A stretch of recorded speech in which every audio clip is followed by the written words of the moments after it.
হুমকিকাণ্ডের আবহেই কলকাতায় কেষ্ট। দুপুরে বড় বৈঠকে যোগ দেবেন তৃণমূল নেতা।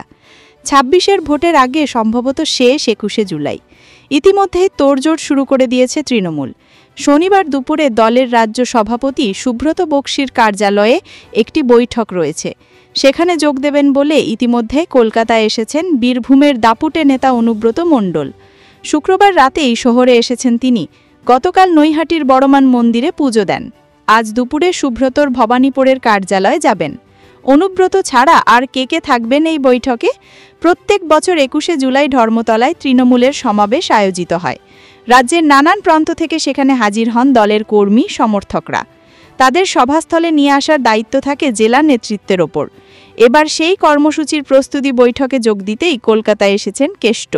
বীরভূমের কোর কমিটির বাকি সকল সদস্য ও রাজ্যের অন্যান্য জেলা থেকে নেতারাও শহরে উপস্থিত হয়েছেন। জানা যাচ্ছে, এদিনের বৈঠকে যোগ দেওয়ার জন্য তৃণমূলের জেলা সংগঠনের সকল সভাপতি ও চেয়ারম্যানকে আগেই ডেকে পাঠানো হয়েছিল। কলকাতা উত্তর ও বীরভূমে সংগঠন পরিচালনার দায়িত্ব রয়েছে কোর কমিটি। ফলে সেই কমিটির প্রত্যেক সদস্যকে এই বৈঠকে থাকতে বলা হয়েছে।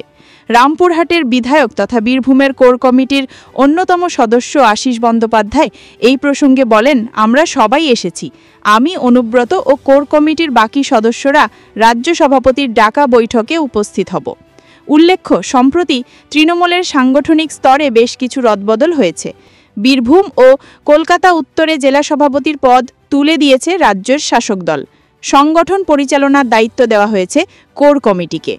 এই রদবদলের পর সম্প্রতি বোলপুর থানার আইসিকে হুমকি দেওয়ার অভিযোগ ওঠে অনুব্রতর বিরুদ্ধে। এই নিয়ে রাজ্য রাজনীতিতে বিস্তর জলঘোলা হয়েছে।